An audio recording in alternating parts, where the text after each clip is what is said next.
if you want to change the world, start off by making your bed. If you make your bed every morning, you will have accomplished the first task of the day. It will give you a small sense of pride, and it will encourage you to do another task, and another, and another. And by the end of the day, that one task completed will have turned into many tasks completed. Making your bed will also reinforce the fact that the little things in life matter. If you can't do the little things right, you'll never be able to do the big things right. And if by chance you have a miserable day, you will come home to a bed that is made, that you made. And a made bed gives you encouragement that tomorrow will be better. To pass SEAL training, there are a series of long swims that must be completed. One is the night swim. Before the swim, the instructors joyfully brief the students on all the species of sharks that inhabit the waters off San Clemente. They assure you, however, that no student has ever been eaten by a shark, at least not that they can remember. But you are also taught that if a shark begins to circle your position, stand your ground. Do not swim away. Do not act afraid.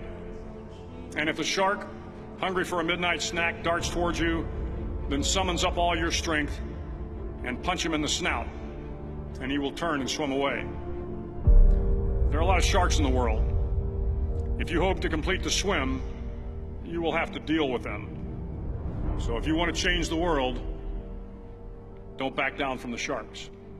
Over a few weeks of difficult training, my SEAL class, which started with 150 men, was down to just 42. There were now 6 boat crews of 7 men each. I was in the boat with the tall guys, but the best boat crew we had was made up of the little guys, the Munchkin crew, we called them. No one was over 5'5".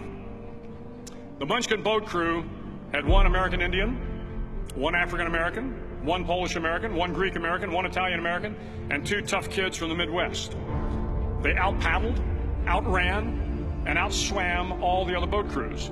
The big men in the other boat crews would always make good-natured fun of the tiny little flippers the Munchkins put on their tiny little feet prior to every swim.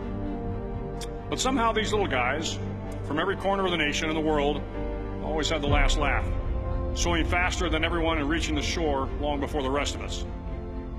SEAL training was a great equalizer.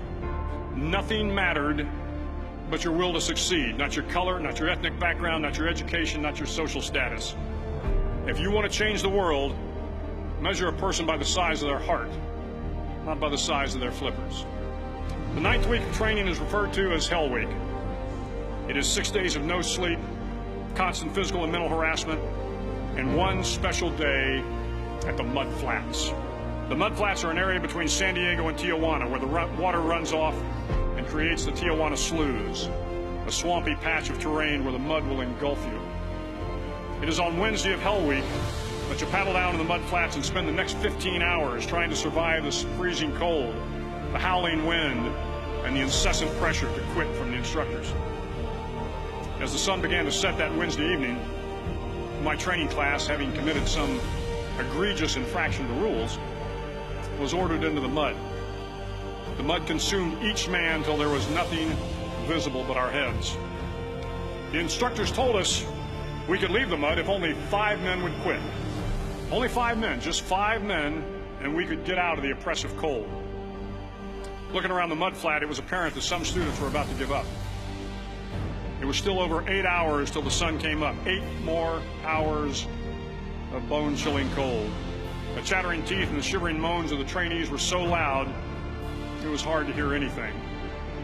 And then one voice began to echo through the night. One voice raised in song.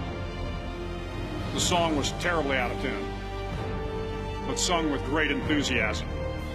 One voice became 2, and 2 became 3, and before long, everyone in the class was singing. The instructors threatened us with more time in the mud if we kept up the singing, but the singing persisted, and somehow the mud seemed a little warmer, and the wind a little tamer, and the dawn not so far away. If I have learned anything in my time traveling the world, it is the power of hope. The power of one person, a Washington, a Lincoln, King, Mandela, and even a young girl from Pakistan, Malala. One person can change the world by giving people hope. So if you want to change the world, start each day with a task completed. Find someone to help you through life. Respect everyone. Know that life is not fair and that you will fail often. But if you take some risks, step up when the times are the toughest, face down the bullies, lift up the downtrodden, and never, ever give up. If you do these things, the next generation and the generations that follow will live in a world far better than the one we have today. And what started here will indeed have changed the world for the better.